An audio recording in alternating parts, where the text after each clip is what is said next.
Привіт! Це відео для тебе, якщо ти вже давно мрієш пройти свій каміно, але постійно відкладаєш, боїшся, або ж нарешті наважився, але ти поняття не маєш, з чого починати підготовку.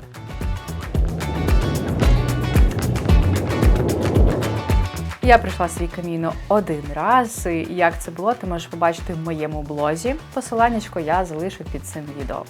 Отже, по суті, це такий невеличкий буде гайд від новачка до новачків, як краще підготувати себе до такого тривалого пішого походу. Поїхали! Перше. Якщо наважився йти, йди. Припини думати. Припини аналізувати. Якщо ти надумав йти в каміно, просто купуй квиток. Все. Чим довше ти будеш зважувати, тим більше в тебе з'являється страхів, більшість з яких абсолютно не мають нічого спільного з реальністю.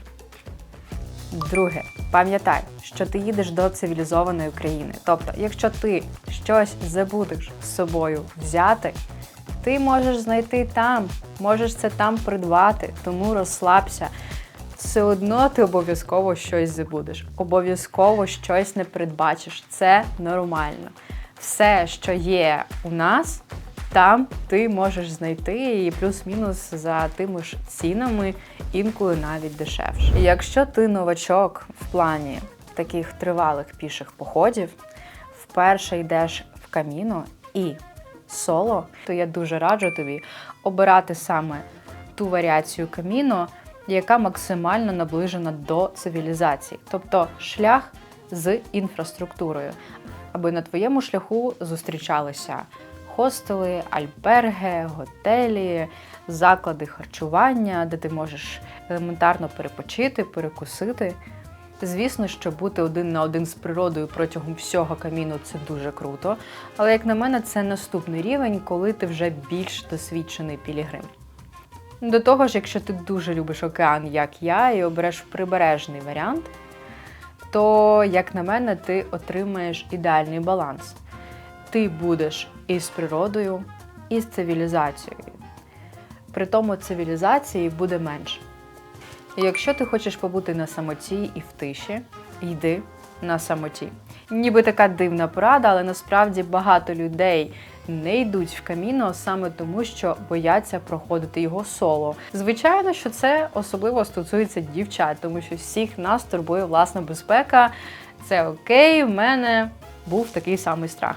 Але запевняю вас, що в Португалії супер безпечно. В Португалії, в Іспанії саме в тій частині, де ви будете проходити каміно. На вашому шляху будуть траплятися пілігрими, такі ж самі, як і ви, які так само в цей момент проходять свій шлях. Тобто фактично в тих місцях не буває випадкових людей.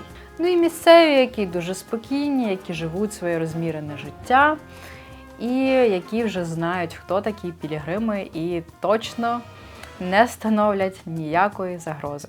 Далі поговоримо про навігацію і маршрут. Тут все просто, але дуже багато новачків, як і я, допускаються однієї помилки, а саме використовують на шляху Google Maps. Тому що, наприклад, якщо ти обереш прибережний варіант, то ти не будеш йти просто прямо. Ти часто обходитимеш приватні території, дюни, якісь там скелі.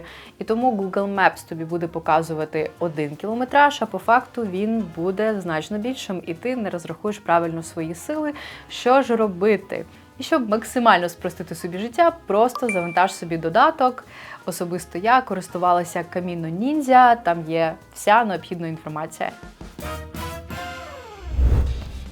Переходимо до найважливішого, і це трекінгове взуття. На жаль, це не реклама. Я собі купила Hoka, жодного разу не пошкодувала, тому, якщо не знаєш, яке обрати, то дуже і дуже рекомендую. Ти можеш економити на чому завгодно, але дуже прошу, не на трекінговому взутті. Тобто твої улюблені кросівки, в яких ти гуляєш містом, в яких ти займаєшся спортом, не підійдуть, тому що вони не створені для таких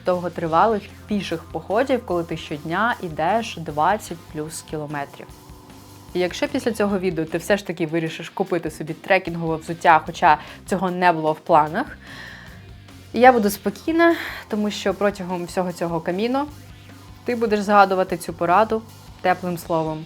Далі, що логічно, я дуже і дуже раджу придбати трекінгові шкарпетки. Шкарпетки. Це здається такою дрібницею, але насправді, це дуже комфортно, по-перше. По-друге, трекінгові шкарпетки, вони зменшують тертя і, відповідно, ризик виникнення мозолів. Мозоль. Ніби така дрібниця, але наскільки вона псує враження про шлях, тому що ти думаєш про біль більше, ніж про сам шлях.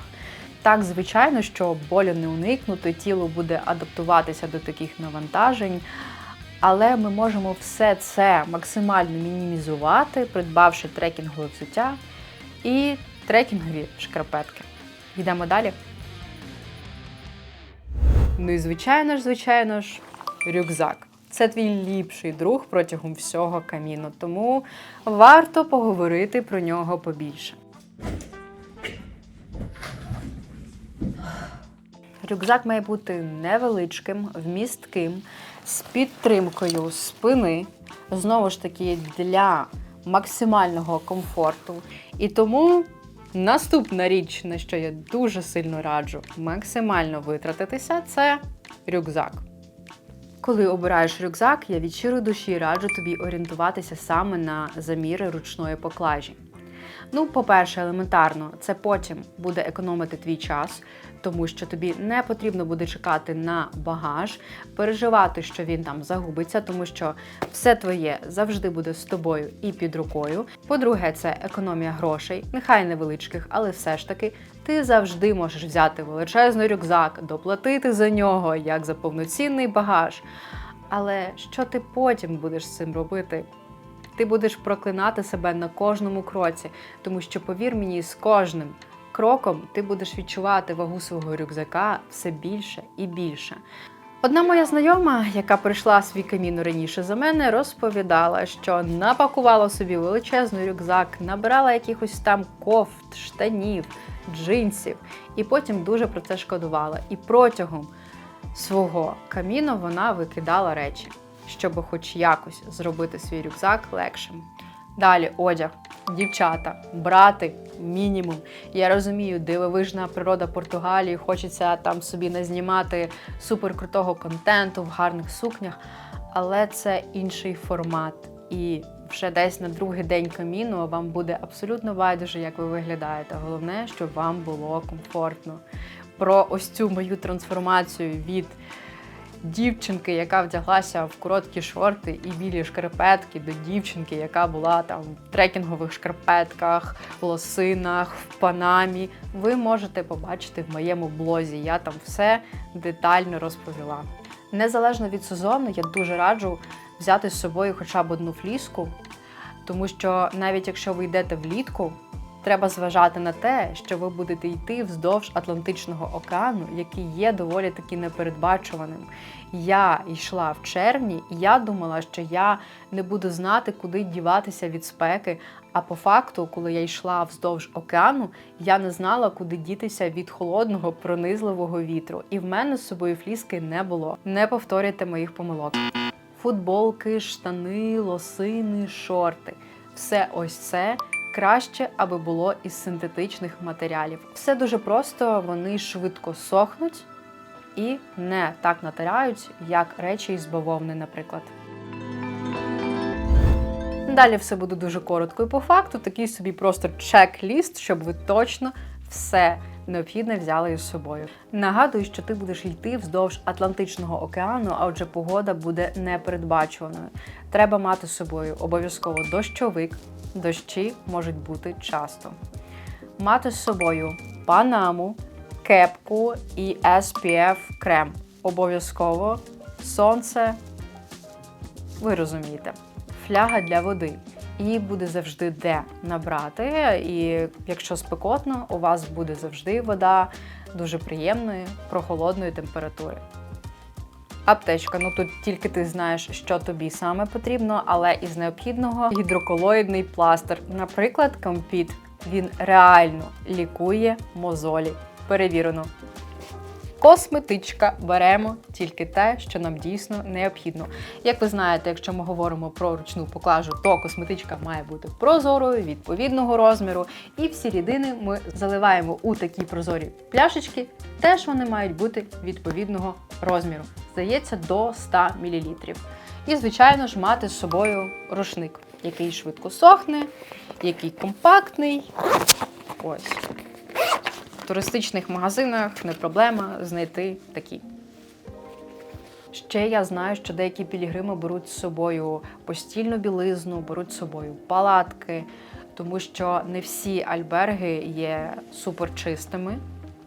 Але в мене немає такого досвіду, тому що в мене був свій запит на Каміно, я хотіла максимального усамітнення, тому якщо я ночувала в хостелах, якщо я ночувала в гестхаусах, то це була окрема кімната. Про все це більш детально, знову ж таки, в моєму блозі, посилання під цим відео. Питання, яке, я думаю, цікавить багатьох, це скільки я витратила на свій Каміно? Відповідаю, 1200 євро. І це абсолютно з усім. Літаками, всіма моїми переміщеннями. У кожного буде свій Каміно. Кожен побачить щось своє на шляху. У кожного будуть свої проблеми, які потрібно буде вирішувати, будучи вже на шляху. Якщо у вас є ще якісь питання, пишіть в коментарях. Якщо ви та людина, яка вже пройшла Каміно, діліться тут своїм досвідом, своїми рекомендаціями. І, звичайно ж, буена Каміно. Нехай це буде найдивовижніший досвід твого життя, і нехай ти отримаєш те, за чим ти йдеш.